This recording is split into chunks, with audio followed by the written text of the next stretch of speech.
दिखने में सुंदर नहीं थी, लेकिन अमीर बाप की बेटी सृष्टि पर उसकी माँ जान छिड़कती। मेरी बेटी कितनी प्यारी है, भगवान सबको सृष्टि जैसी बेटी दे। सृष्टि धीरे धीरे बड़ी होती है। एक दिन सृष्टि की सहेली कहती है, तू दिखने में कितनी अजीब सी है, लेकिन मैं जानती हूँ हम सब में सबसे अच्छी शादी तो तेरी ही होगी। तेरे पापा अमीर जो हैं। और बता नहीं सकते यार, दहेज तो हर कोई देता है, ये क्या ज्यादा ले जाएगी अपने पति के लिए? अरे बड़े शहर में कोठी है इसके पापा की। अरे पापा की है ना, कौन सी इसकी है? इसकी होती तब तो कोई भी लड़का इससे शादी कर लेता। अरे पापा की मतलब पापा की है तो मेरी ही है ना? किसने कहा? अब तेरी तो तब होगी ना जब तेरा भाई ना हो। वैसे भी शादी के बाद सारी प्रॉपर्टी भाई के नाम होती है। सृष्टि समझ जाती है कि उसे किसी भी हालत में माँ बाप की सारी प्रॉपर्टी को अपने नाम करना है, लेकिन कैसे? एक दिन सृष्टि का भाई शीनू कहता है, बहन क्या कर रही है? तुझसे एक बात करनी है। अरे हाँ हाँ करना, मैं तो तेरी बहन हूँ।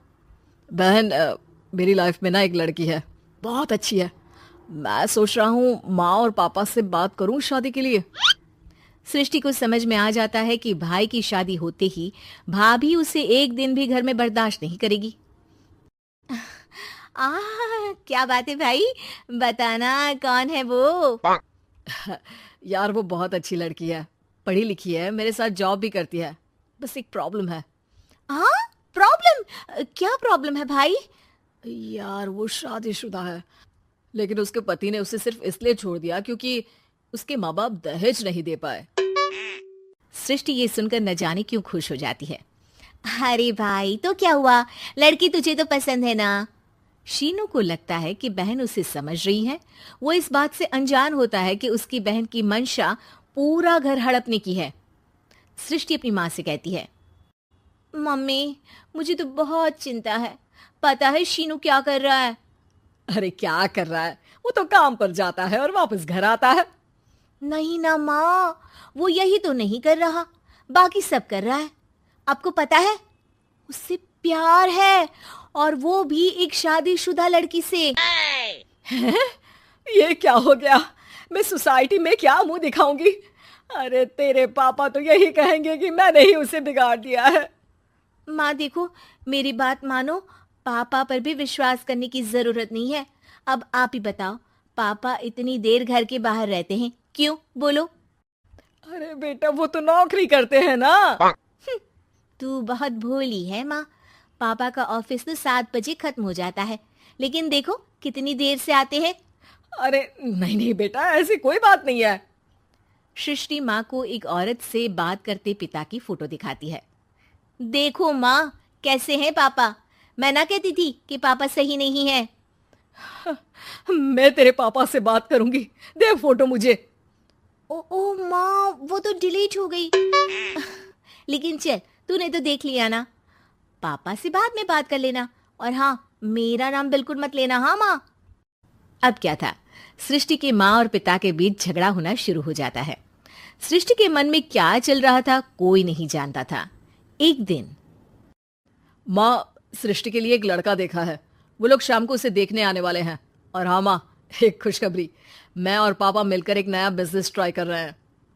शाम को लड़का आता है, सांवले रंग का। सृष्टि को तो बिल्कुल भी पसंद नहीं आता। लड़की की माँ कहती है, लड़की का चेहरा तो कोई खास नहीं, लेकिन अगर मेरे बेटे को आप लोग सेटल कर दें तो मैं उसकी शादी आपकी बेटी से करवा दूं। सृष्टि को लड़का बिल्कुल पसंद नहीं था। उसे भाई पर गुस्सा आ जाता है।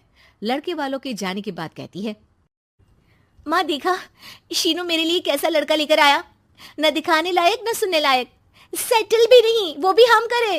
अरे माँ, मैं जानती हूँ ये मेरी शादी किसी भी घर में क्यों करवाना चाहता है। अरे कैसी बात कर रही है बहन, तूने तो देखा ना, लड़के को मैंने ही मना कर दिया तुझसे शादी के लिए।